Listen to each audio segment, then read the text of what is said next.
Bonjour à tous, j'espère que vous allez bien. On se retrouve aujourd'hui pour une nouvelle vidéo pour parler un petit peu budget, économie, pour pouvoir du coup s'acheter des choses qu'on aime. Moi, vous le savez, ma passion c'est surtout la maroquinerie, les pièces de luxe en ce moment notamment, mais pas que. Cette vidéo peut servir pour toutes sortes d'achats et aujourd'hui on va traiter le délicat sujet des achats impulsifs. Et je vais vous donner 5 conseils pour essayer de limiter, d'éviter au maximum ces achats impulsifs. Des petits tips comme ça qui personnellement m'aident moi dans ma vie du quotidien et me permettent du coup de me concentrer sur mes cagnottes, mes objectifs pour pouvoir ensuite m'offrir ce dont j'ai envie, ce dont j'ai vraiment envie. C'est ça la petite nuance. Tout d'abord, sachez que je ne diabolise pas du tout les achats impulsifs. Ils font partie aussi de la vie. Ça peut être aussi des choses qui vraiment nous font plaisir sur l'instant. Il faut savoir juste arriver à doser ce qui vraiment nous fait plaisir et aussi l'utilité qu'on peut en avoir. Je suis la première à me faire avoir par le marketing, le merchandising. Mais c'est vrai que depuis que j'applique quelques conseils, je peux faire des petites économies, notamment sur ce genre d'achat. Mais encore une fois, ce sont aussi des achats plaisir qui font du bien au moral. Et si on travaille si durement, c'est aussi pour se faire plaisir et craquer un petit peu de temps en temps. On va commencer tout de suite avec ces 5 conseils, c'est parti.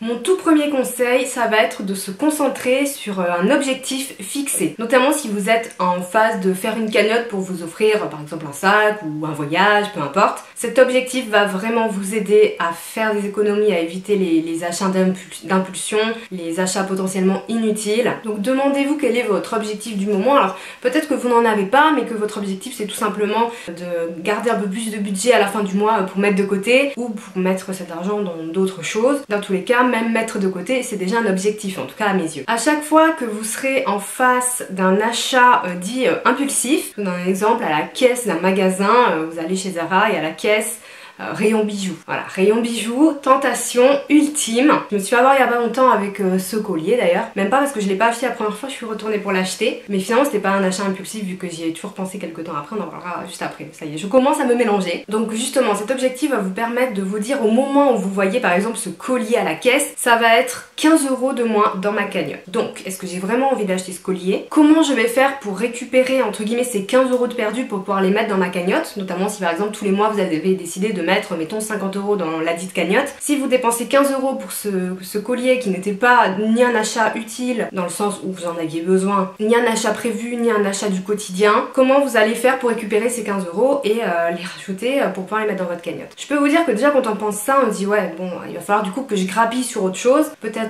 que je me fasse un resto en moins, voilà, vous avez peut-être plus envie de vous faire un resto en moins que d'acheter un collier par exemple. Est-ce que ça vaut le coup par rapport à l'objectif que vous êtes fixé? Par exemple, encore une fois je vous donne des exemples pour que ce soit plus concret. Si vous avez envie d'acheter un sac, est-ce que vous avez autant envie de ce collier que du sac?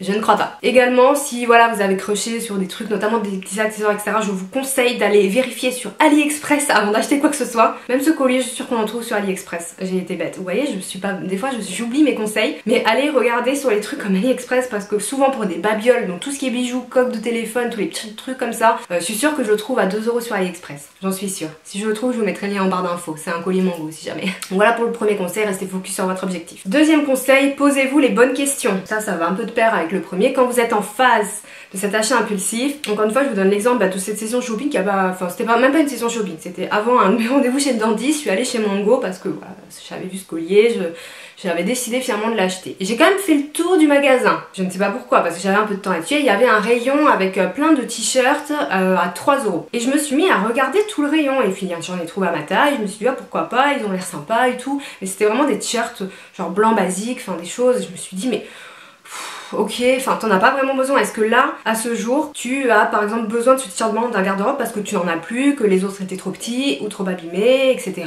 Non, clairement non. Donc j'ai dit, non, pourquoi tu vas dépenser 3 € dans un t-shirt alors que c'est pas utile, ouais. J'ai su résister, je me suis posé la bonne question. Parmi les questions que vous pouvez vous poser, est-ce un achat envie ou un achat pratique? Par exemple, avec mon exemple du t-shirt, c'était clairement un achat, c'était même pas un achat envie, c'était un achat parce qu'il y avait des réductions. Et ça aussi, il faut s'en méfier. Il y a des choses qui peuvent être vraiment des achats pratiques. J'ai un autre exemple à vous donner. Une fois j'étais chez Primark, d'ailleurs ça fait 30 ans que je suis pas allée, et chez Primark c'est vraiment le piège, c'est aussi pour ça que j'y vais plus. Il y avait dans le rayon des petites fioles de toilette Tenez, j'ai un exemple juste là. Des trucs comme ça de voyage et il y avait un kit avec plein de petites fioles de voyage. Pour, honnêtement, il y en avait 5 pour 1,50 € avec la pochette transparente. Et je prenais bientôt l'avion en plus et justement, ça aurait été très pratique. Et là, du coup, je me suis dit, c'est pas cher, tu vas t'en servir très prochainement, tu n'en as pas et je l'ai acheté. Et là, pour le coup, je me suis posé la question et c'était un achat pratique parce qu'en plus, j'allais vraiment m'en servir. L'histoire du t-shirt blanc, laissez-moi vous dire qu'on va bientôt arriver en automne, donc c'était même pas sûr que je le porte. Hein. Posez-vous également du coup la question, quelle sera l'utilité de cet achat, hein. Vous avez la pièce,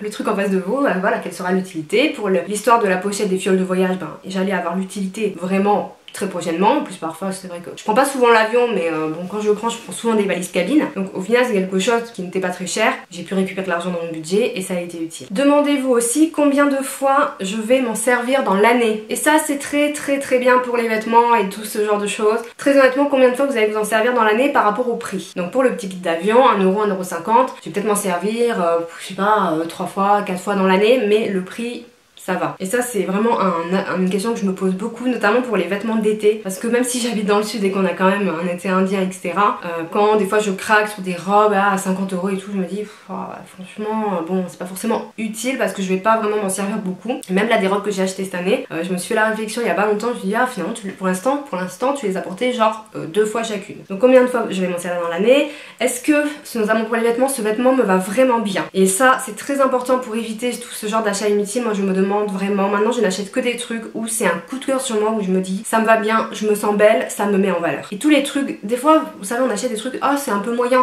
mais ça va, ça passe, ou ça va c'est pas cher, ou c'est un basique mais ça vous va pas parfaitement bien et vous vous dites pas vraiment ça c'est canon, me sens à l'aise, etc. Donc tout ça, moi j'ai laissé tomber ce genre d'achat. Si je suis pas 100% sûre que ça me va, je n'achète pas, ou alors je renvoie si ça ne me va pas, notamment les commandes internet. Dernière petite question à vous poser, sur une échelle de 1 à 10, à quel point j'en ai envie? Parce que comme je vous ai expliqué en introduction, le but c'est pas de se frustrer, c'est juste de savoir à quel point on en a envie. Peut-être que vous allez en avoir envie sur le moment, mais peut-être pas plus tard. Et ça c'est le troisième point que je voulais aborder avec vous. Mon troisième conseil c'est d'être patient. Est-ce que cet achat peut attendre? C'est exactement ce que j'ai fait pour ce collier. La première fois que j'ai vu, je me suis dit, est-ce qu'il peut attendre? Est-ce que c'est quelque chose dont j'ai besoin là tout de suite? Pas du tout. Donc si vous le pouvez, essayez d'attendre 1 ou 2 semaines et demandez-vous est-ce que j'en aurai toujours envie dans une semaine. Essayez de le faire et vous voyez, moi j'ai attendu je crois 3 semaines avant de prendre le collier. Finalement je l'avais toujours en tête, donc voilà, c'était pas du tout indispensable d'acheter ce collier, clairement. Mais par rapport à d'autres achats, des crushs parfois que j'ai sur le moment, en fait, après j'oublie complètement. Et si ça vous reste pas en tête déjà, c'est que c'était pas du tout un achat indispensable. Donc si vous pouvez patienter, c'est bien. Après je sais que des fois, quand il y a des promos, quand il reste qu'une seule taille, ça c'est mon truc ça. C'est il en reste qu'un, il reste qu'une taille, c'est pour moi. Ça c'est mon truc, c'est horrible. Donc j'essaie de travailler dessus. Faut pas trop se laisser influencer, mais vraiment essayer de réfléchir sur le moment à tout ça, à l'utilité de votre achat. Parce qu'il n'y a pas de petites économies. Moi vraiment je pense qu'il n'y a pas de petites économies. Je suis pas du tout quelqu'un de radin, au contraire je suis très généreuse, surtout quand c'est pour les autres d'ailleurs, plus que pour moi. Mais là je vous parle vraiment d'avoir une gestion du budget assez cohérente, encore une fois, pour pouvoir ensuite vous faire plaisir sur des choses un peu plus importantes entre guillemets. Avant-dernier conseil, je vous conseille de faire vos comptes, tout simplement. Alors évidemment la compta on peut la faire avec les tickets de caisse, etc. un peu à l'ancienne. Ça c'est vous qui voyez, vous pouvez faire des tableaux Excel, etc. Mais si vous notez sur un carnet tout simplement vos dépenses, parce qu'en fait ce qui est intéressant, c'est pas uniquement de faire vos comptes, c'est de catégoriser vos dépenses. Par exemple, alors, regardez vos dépenses du mois dernier, classez-les. Là j'ai dépensé tant pour les courses, tant pour les loisirs, tant pour les fringues, le make-up ou n'importe, hein, des achats comme ça, tant de choses pour mes charges fixes, etc. Et là vous allez vraiment vous rendre compte tous les achats que vous auriez pu éviter, et parfois vous allez voir que vous avez eu un budget de dépenses vraiment loisirs et tout qui va être une part qui va être assez énorme en fait sur votre budget du mois. Et je trouve encore une fois que ça permet de se rendre compte et de réajuster. J'utilise moi une application sur mon téléphone qui est gratuite, c'est l'application Nestor. En fait vous pouvez le lier à votre compte bancaire et ça répertorie automatiquement tous les achats dans l'appli et ça les classe, achats alimentaires, etc., etc. Alors des fois l'algorithme a un peu du mal à trouver, du coup c'est vous qui devez reclasser, ça c'était ça, ça c'était ça, et ça vous fait des petites courbes. J'ai dépensé on va dire 20% de mon budget mensuel en bouffe par exemple, en nourriture. Je sais pas pourquoi je dis bouffe, c'est pas très joli. Et c'est assez cool pour avoir une visibilité. En plus l'appli le fait tout seul. Après à vous de voir si vous voulez utiliser ce genre d'appli. C'est pas du tout un partenariat avec l'appli Nestor, je vous mettrai le lien en barre d'infos, enfin le nom. C'est pas du tout un partenariat, c'est au moins une appli que moi j'utilise pour mon quotidien. C'est mes conseils. Mais en tout cas c'est assez pratique pour avoir une visibilité et surtout surtout si on commence dans ces démarches d'acheter plus intelligemment. Et mon dernier conseil, c'est de vraiment, et ça c'est assez global, de se prévoir des budgets. De se prévoir un budget vie quotidienne, donc avec toutes vos charges fixes, déjà calculer en fait vos charges fixes, tout ce qui tombe tous les mois. Votre loyer, EDF, internet, un panier moyen on va dire de courses, votre assurance, votre essence si vous avez une voiture. C'est vrai que j'ai pas ce pôle de dépenses. Prévoyez-vous un budget épargne, donc ce que vous voulez mettre de côté tous les mois pour vous créer une sécurité, pour votre avenir, pour ce que vous voulez. Moi je trouve que c'est hyper important d'épargner, surtout actuellement. C'est vraiment très important. Alors, après je sais que tout le monde n'a pas la possibilité de le faire, mais même si c'est 20 € par mois que vous mettez de côté d'épargne sur votre livret A, franchement je peux vous assurer que dans certaines situations ça peut faire la différence. Et ensuite si vous pouvez vous faire un budget shopping, donc voilà, dépenses ou dépenses sorties, etc. Et votre fameuse cagnotte pour votre objectif. Moi je fonctionne comme ça marche très bien pour moi. J'essaie voilà, de me constituer un budget. Le but c'est pas du tout de dépenser l'intégralité de mes revenus dans le mois. Par exemple dans le budget shopping je ne mets pas en gros tout ce qui reste une fois que j'ai enlevé mes charges, mon épargne et ma cagnotte, hein. Pas du tout, hein. C'est juste que je sais à peu près combien je peux dépenser, mais au contraire mon objectif c'est d'éviter ces achats impulsifs pour mettre encore de côté, d'épargner à la fin du mois, parce que tout ce qui reste ça sera bonus. Ou pas, si c'est un mois où souvent si on est en vacances et tout on dépense un peu plus, ou si on reçoit de la famille, ou si on fait un anniversaire, certes on peut dépenser un peu plus, mais parfois voilà, quand il y a des qui restent, moi je suis super contente. Et ça aussi c'est des petits objectifs, et c'est en ça que j'arrive à avoir cette démarche d'arrêter les achats impulsifs. Et vraiment depuis que voilà j'applique les petits conseils que je viens de vous donner, je suis pas une pro de la gestion du budget, hein, il s'agit pas de ça, vous savez, moi je vous partage les choses comme moi je les vis et je les pratique. C'est on va dire un échange de bonnes pratiques, mais en tout cas ça fonctionne pour moi. Donc n'hésitez pas à me dire si vous aussi vous avez des conseils pour résister aux achats impulsifs, ce que vous vous dites, partagez en commentaire avec moi et avec les autres personnes peut-être de la communauté vos conseils, ça serait vraiment super cool. S'il y a vraiment des conseils, enfin je peux pas penser à tout, hein, et je peux pas faire des vidéos trop longues non plus. S'il y a vraiment des super conseils, j'ai fait un article de blog qui va avec cette vidéo où les conseils que je viens de donner sont plus détaillés, vous pouvez aller le voir si vous voulez.